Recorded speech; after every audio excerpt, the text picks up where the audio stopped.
right, we're going over today a uniform support declaration and everything that you're going to need to know about this document. You're probably going to hear from somebody in the office at some point that we need you to fill out this document.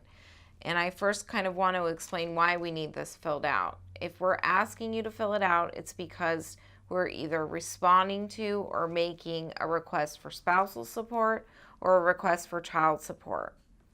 And if your case only involves child support, then we are only going to need you to fill out the first few pages. This Schedule 1 that's attached to the back would only be filled out if you have a spousal support request or you're responding to a spousal support request. If you have any questions about which is your situation, just feel free to send an email to me or to the legal assistant assigned to your case. So if you're filling out these first few pages, I'm going to kind of go through each page individually with you so that you have your questions answered about how we need you to fill out this document. The top of the first page, you're going to see a caption, and it's going to look just like the caption that's on all of the other documents that we filed with the court in your case. If you don't have any documents filed in your case yet and we're asking you to fill this out, then don't fill out the caption. We'll fill it out for you. But if you've been copied with the documents in your case, make sure that you're not using a caption from some other matter, like a restraining order that's been done in your case or a contempt that's been done in your case, because those are going to have different case numbers and they're going to have a different petitioner and respondent potentially. So use the case caption from your custody case or from your dissolution case. And then you're going to just fill it out to match that case caption. Under petitioner, you're going to put who is the petitioner. Under respondent, you're going to put who is the respondent. You're going to put the case number in here. You're going to put the judge assigned if you know who that is. If you don't, you're going to leave it blank. And then you're going to check who is filling out this uniform support declaration. If you're the petitioner, you're going to check that it's your uniform support declaration. If you're the respondent, you're going to check that you're filling out as the respondent the uniform support declaration. Right under that in the caption, there's a line that says ORCSP case number. That's asking you if you have an active and open case open with Child Support Division. If you don't know the answer to that, again, you can email us with that question, but if you do know the answer, yes, I have a Child Support Division case, then that's where we want you to write down that case number. And that case number is going to be on any document that you have from Child Support Division. After you fill out the caption, the next part of this uniform support declaration is to fill out the first page, which is actually just a summary of all the information that you're going to fill out on all the subsequent pages. So this is really the most important page that you're going to fill out, and you might even want to wait until the end, till you've filled out all the other pages, to maybe come back and go over this page in pen. Another suggestion that we make to people is to either fill this out in pencil and then go over it in pen later, or to do two versions of this, maybe a first draft that you fill out in pen and then later a final draft that you fill out once you've added up the totals a couple of times. It's very important not to leave anything blank unless you truly don't know the answer, like some of the things we've already talked about, and you're planning on asking us about it later and filling it out. So you're going to put first the date that you're completing this uniform support declaration. Next, it asks you the number of joint children in your relationship. That's asking you how many kids are at issue in this current relationship that you have. So those would be biological children that are of this relationship. If you're married, those are the children that were born during the marriage, or that he's the father named on the birth certificate or mother named on the birth certificate.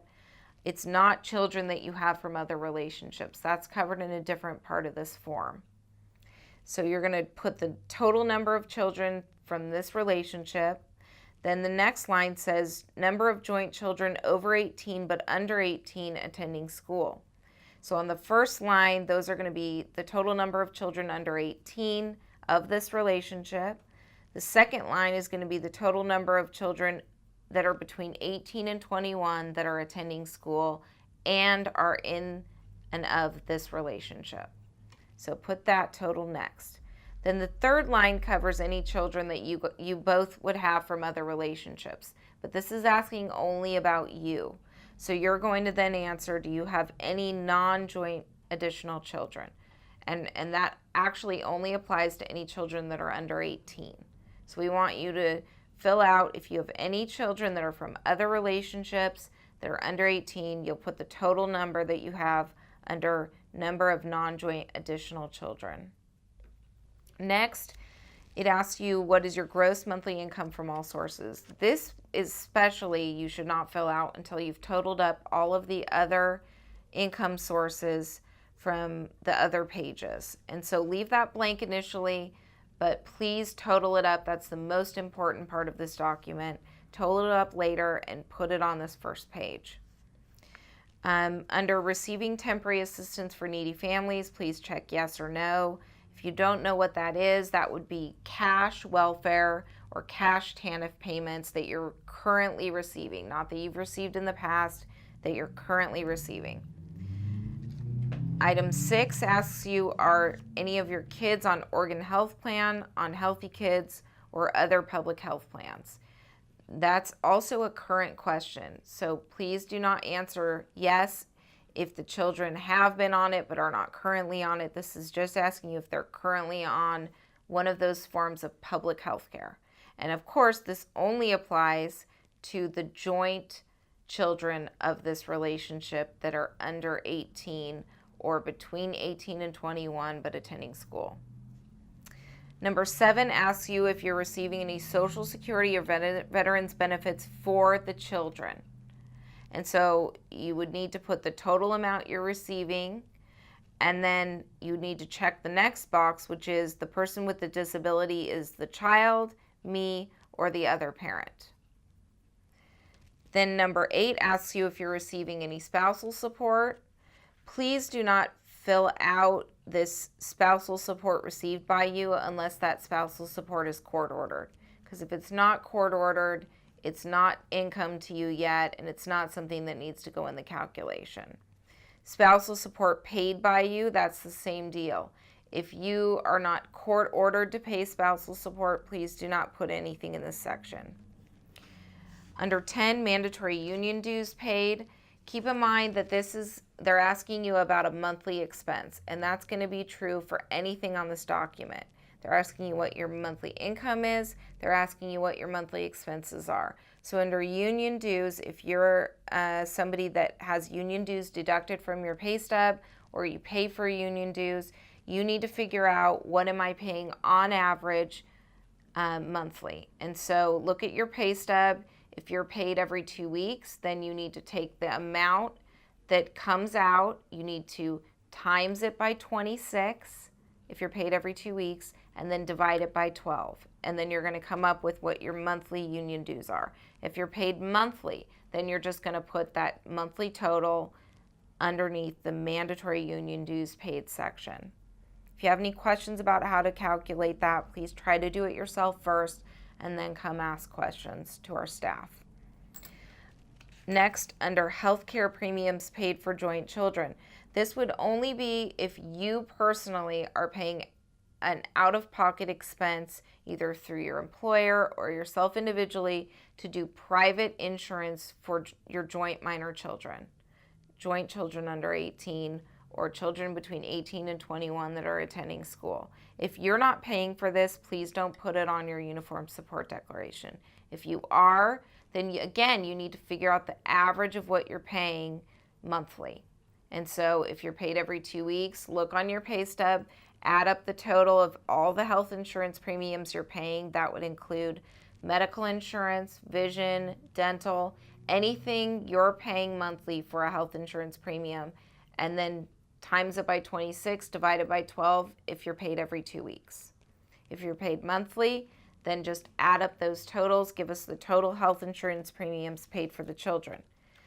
Now, this is a common question that we're asked. Sometimes the number that's on your pay stub is actually the total number for your family.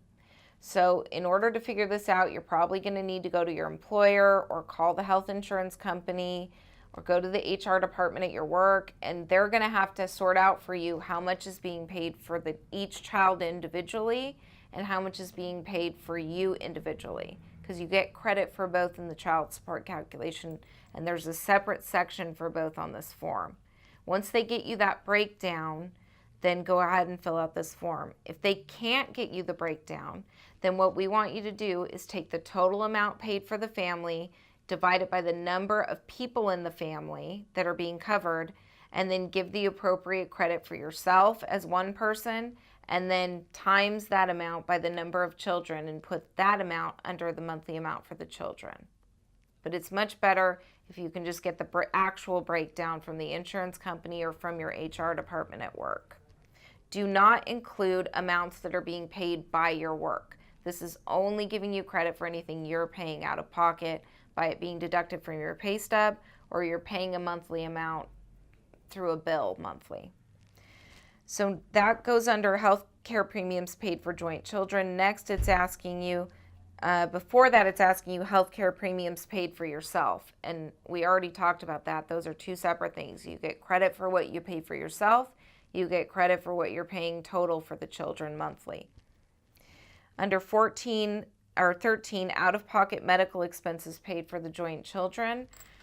Under this, we're asking you to give us a monthly idea of what out-of-pocket expenses you're paying for the children. So that would include co-pays, not health insurance premiums, because we've already covered that. So co-pays, anything you're paying toward the deductible for the children, prescription costs.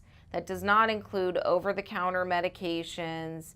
It does not include cough drops for the kids. Try to keep this to co-pays, payments towards your medical deductibles, payments of actual medical bills, or prescription costs, or co-pays for prescription costs.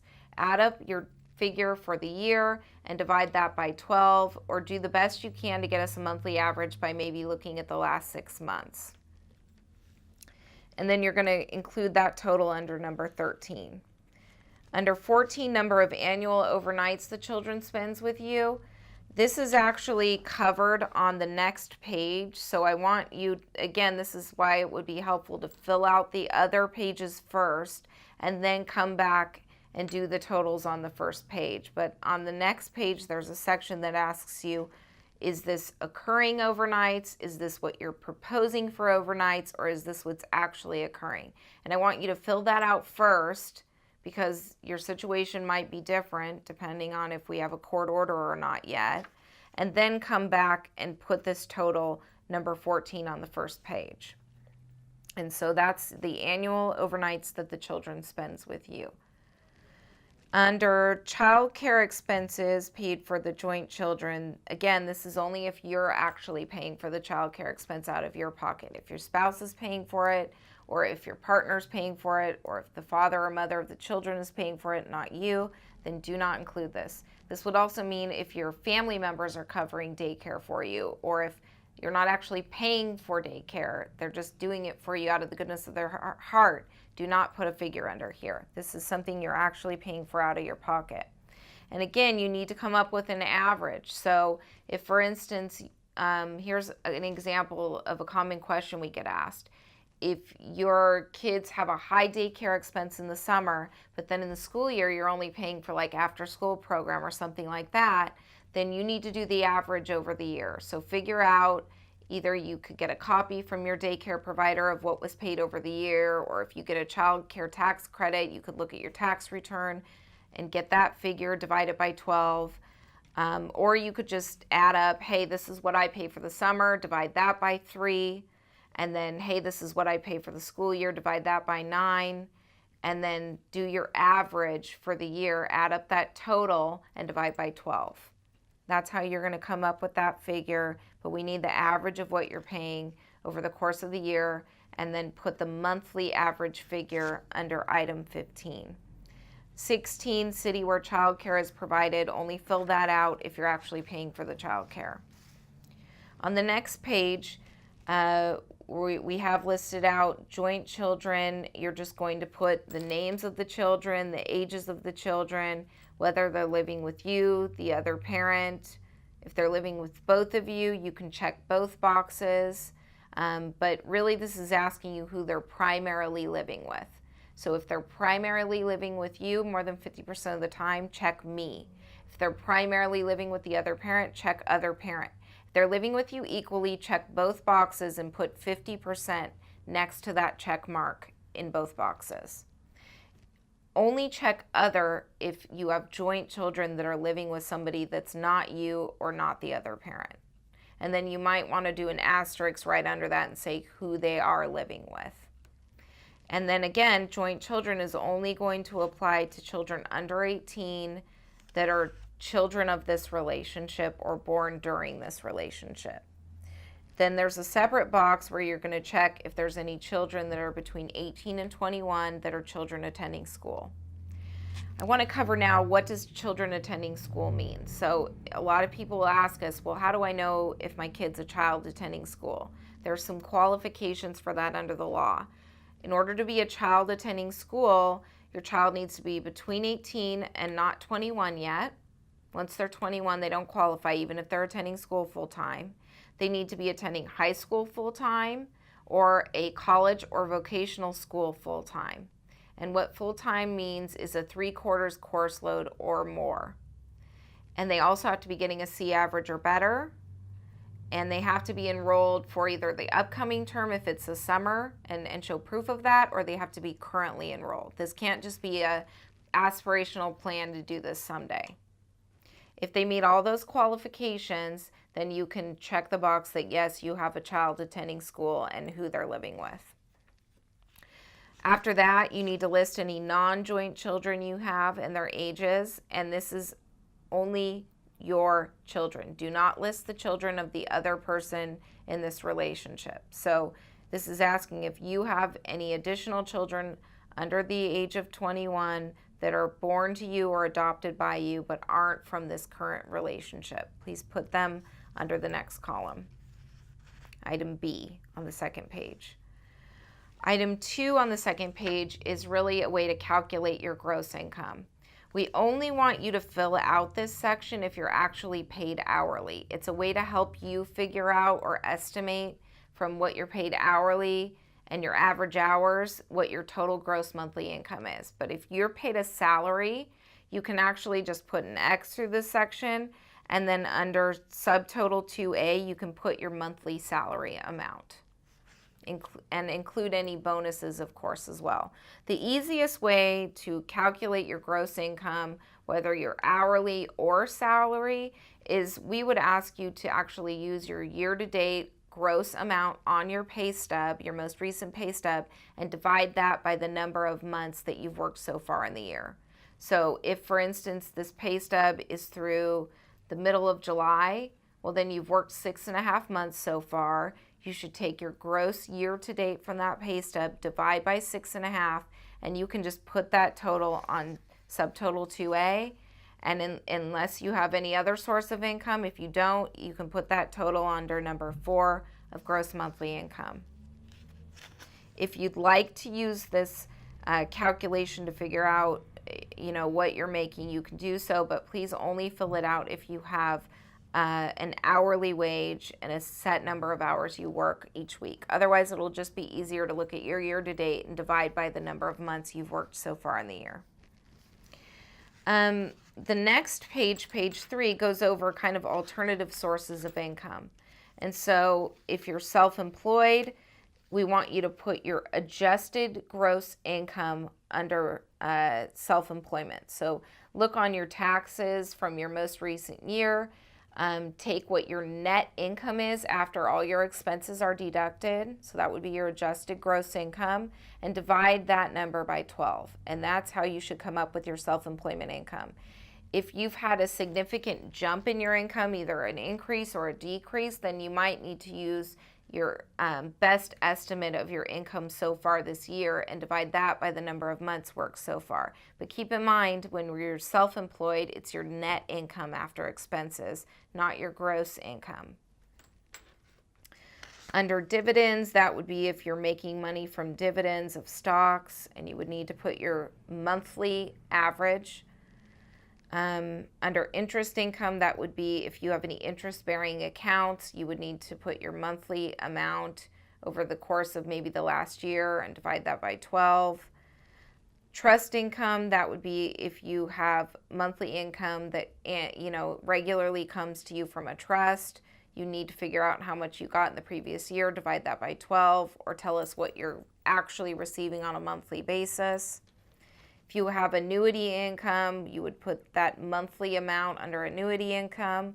Social Security income, this would be if you individually are receiving Social Security, and if you're getting an amount for the child, remember that goes in a separate section on the previous page. So this is just what you're receiving in Social Security income monthly. Do not put the net amount that you're receiving after, for instance, Medicare comes out or after taxes come out. Put the gross amount you're getting from Social Security for you, not for the child. And please make sure you put the monthly amount in there.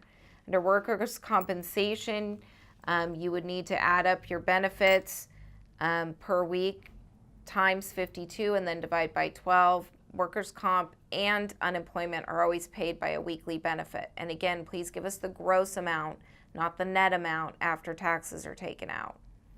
So workers' comp or unemployment, you would take that weekly amount, multiply it by 52 and divide by 12. Under disability income, if you're receiving disability from the VA or from Social Security, then please put the monthly amount you're receiving for you only, not for the children. Like we said, there's a separate section for that on the first page we filled out. If you're getting expense reimbursements or a per diem allowance, you need to include that. So if your company gives you a gas allowance, if your company gives you mileage reimbursements, if your company gives you a cell phone reimbursement, if they give you a per diem for traveling out of town, you need to calculate how much you received over the course of the last 6 months and divide by 6, or look at your tax return from the previous year, divide by 12. If this wasn't taxable income, you still need to include it on here and try to figure out to the best of your ability what you're receiving on average monthly. Then there's a section that says other. Other potential types of income might be if you're receiving food stamps, tell us what you're getting monthly. If you're getting some other type of income, say you're selling things on Amazon, something like that, please configure any other way that you're receiving income, if you're cleaning houses, whatever it may be, and you can put that under other. And then at the very bottom, you need to total up these other sources of income, and you need to add this to any other paycheck type of income you're getting from the previous page, and then put that total under number 4 on the first page. The remaining questions on page 3, 4, and 5 are really just reiterations of the questions we already went over on the first page. So it's asking you again if you get Social Security benefits and how much. It's asking you again, do you get spousal support? Do you pay spousal support? Remember, that's only if it's court ordered. It's asking you again about mandatory union dues. Please fill this out the same manner we've already discussed for the first page. Again, I suggested that you go through these pages first and then do the totals on the first page, but it's the same information. On the page that starts healthcare coverage and medical expenses, you only need to fill out these questions if you have a private insurance policy that you're paying for the children yourself. If your spouse is paying for this, do not fill out this page. It will ask you if the kids are on OHP, but if the kids are on OHP, there's nothing else you need to fill out on this page. The questions about premium costs are simply if you have a private insurance policy, and it's the same questions that we already discussed on page 1. It's just asking you it in a more in-depth way. It's also asking you who actually is the source of the insurance. So if, for instance, if your spouse is the person actually covering the kids, you still can get credit for it. Say remarried and it's your spouse that actually covers the kids, not the other parent, but your current spouse, you still can put that on this page, and it's going to ask you who actually covers the children. It's the only big difference between this and the first page information. And then it once again asks you about out-of-pocket medical expenses. The only difference between this page and the first page is the first page is a total of the out-of-pocket expenses for the children. This breaks down those expenses per child. Finally, there's a breakdown of the child care expenses and the overnights for the children. Let's quickly go over how to fill out the overnight parenting time for the children. So this is item 5, your parenting time. It's going to ask you to check the box for proposed, occurring, or existing plan or agreement.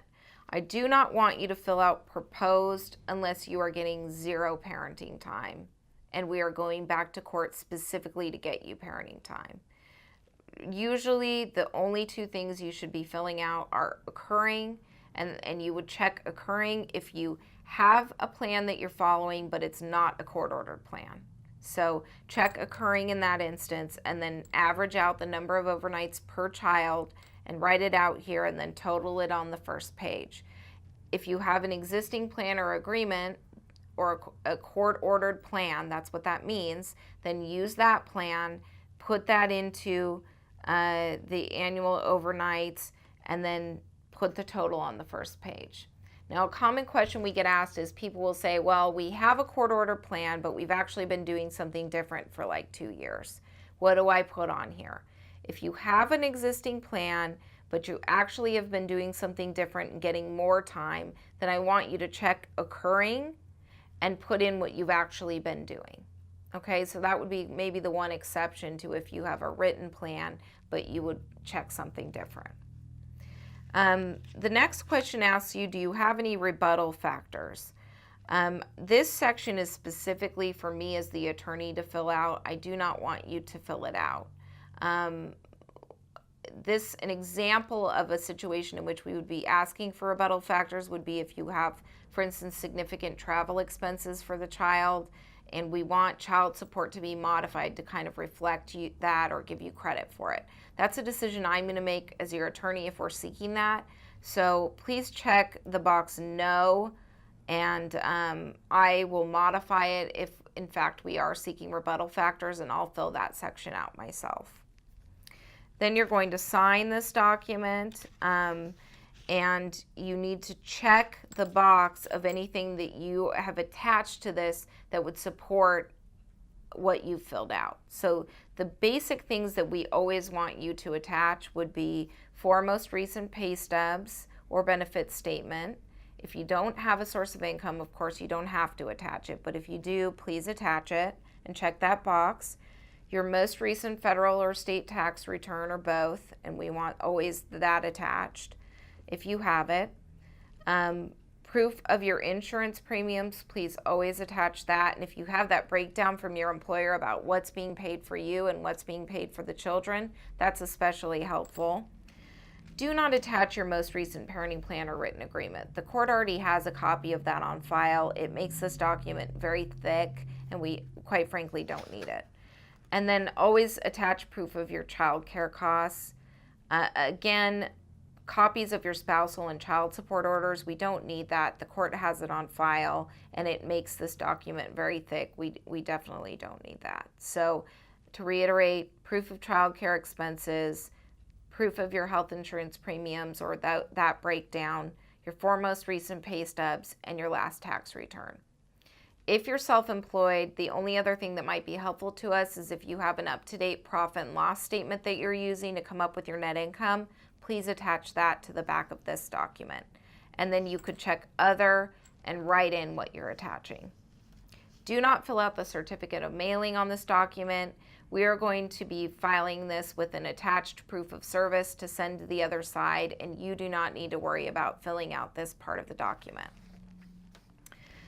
So this gets us finally to the Schedule 1. And remember that the Schedule 1 only needs to be filled out if you're seeking spousal support or if somebody is seeking spousal support against you. If that's not the case, you can rip this off the back of the Uniform Support Declaration and you're actually done filling this out. So you only need to continue watching this if you have a spousal support issue. If you do, then you're going to fill this out based on your average monthly expenses. And keep in mind again that these are your expenses that you're actually paying. The only situation that I would want you to fill out this based on what you might be paying would be a situation where you're currently living with your spouse, haven't moved out yet, but want to move out, or you're currently living with your parents and want to get spousal support and are going to have expenses once you move out. If that's your situation, then I want you to put an asterisk next to the expense, and then at the bottom of the page put proposed expenses once I move out. And so those might be rent, utilities. You might have researched what it's going to cost for you to move out, and those would be proposed expenses once you move out. Those would be your proposed living expenses. Other than that, the purpose of this document is for the court to figure out what your monthly fixed expenses are and figure out how much spousal support you need, or look at what your expenses are and figure out how much you have the ability to pay. So it's very important to include maybe even expenses that aren't on here. I encourage people, look at your bank statements for the last 6 months, go through them, try to figure out an average of what you're actually spending on this stuff. So look at your Fred Meyer bill or your Costco bill and add up how much you spend there, and that really divided by the number of months should be what your food and household expenses are. So going through this document, I mean, it's fairly self-explanatory, but it needs to always be your average expenses for the month, your mortgage or rent, your second mortgage if you have one, or home equity loan. Again, this is only if you're paying these expenses. Your property taxes if they aren't included in the mortgage, your insurance, that'd be homeowner's insurance or renter's insurance. If it's renter's insurance, please write next to it renter's insurance. You're under utilities. These would be if you're actually paying for it. And your cable internet expense might be separate. If it is, just write cable and what it is next to that, internet and what it is next to that. For your utilities, that might change from month to month. Please do the best you can to figure out your average over time and divide it by 12. Under car payments, this would be if you're actually paying for it. Under fuel, please do your best to figure out your average and put your monthly expense in there. Maintenance and repairs, this would be oil changes, any major repairs that need to happen on your vehicle, or your average that you've paid in repairs and oil changes over the course of the last year, divided by 12. Just to give you a general idea, usually that figure should be between $50 to $100, unless you just have a really old vehicle that needs some major repairs. Under insurance, please put your monthly figure for life insurance, automobile insurance, medical or dental insurance. But keep in mind, this is your out-of-pocket. If your work is covering any of these expenses for you as a benefit, do not include anything that your work is paying on your behalf. Food and household items, this includes anything you're spending on food, toiletries, cleaning supplies, toilet paper, anything that you're going to Costco, Fred Meyer, Food for Less, Safeway, and spending monthly, that figure needs to be under here. It doesn't include eating out. You might want to include that under other on the next page if that's something you regularly do. If you have an elevated lifestyle, keep in mind that that's not really included on this, and you might want to create a separate page that includes those things. So we'll talk about that in a moment. Under medicine and pharmaceutical, this would be unreimbursed medical and dental expenses. So the same thing we talked about for the kids, this is for you. If you have co-pays you regularly pay, if you have prescriptions you pay for every month, if you have an average that you usually spend in medical bills for the year, please figure that out and divide it by 12. So the court has a realistic idea what you need or what you have to pay if it's high. Under court-ordered support payments, please only include under here any child or spousal support payments that you're court-ordered to pay. And you can put that figure there. So that goes, you're going to total that up. That's your fixed expenses. On the next page, it's asking you about any consumer obligations. This would be credit cards, unpaid medical bills that you're paying on. This would not be your loans for your vehicle. This would not be your loans for your home. You already included those on the prior page and you don't get to double dip or double count them. So please list out the name of the creditor, the balance due, and then the average monthly amount that you tend to pay on this debt. Do not include credit cards that you pay off every month. Those are not ongoing debts, okay? Please put the total at the bottom here, and then you're going to add up the two below that, and then you're finally going to include any other factors. So if you feel like you can include those other factors on this page, great. If you think, hey, I've got 20 other things I regularly pay for, then do a separate spreadsheet, total it up, and then attach it to this document. And then right under other factors, see attached spreadsheet. So some examples of other factors would be if you tithe, please include that on here. If you regularly have a budget for gifts to family members or for holidays, please put that average monthly amount on here. If you take vacations every year, please put the average monthly amount you spend over the course of the year. Add that up, divide by 12. If you have animals and pet expenses, that could be veterinary, that could be food, please put your pet expenses on here. If you have a gardener, if you have a house cleaner, if you have a pool person, if you have security for your home, those would be examples of things we haven't included on here, but they're a real part of your lifestyle and you need to include them on here. If you have magazine subscriptions, a gym subscription, the best way to kind of catch all these extra expenses is to go through your bank account and look at anything extra that you're paying on a regular basis and just include it under these other factors. It's very important that you really include everything that you pay for monthly or even that you did pay for before your spouse stopped paying for everything, so that we have an idea of the lifestyle that needs to be maintained. All right. So that really covers our Uniform Support Declaration. We're going to ask that you really take the time to go through this video maybe once, maybe twice. Try to fill this out on your own first before you come in and review it with us or ask us questions. We appreciate the opportunity to go through this with you. Have a great day.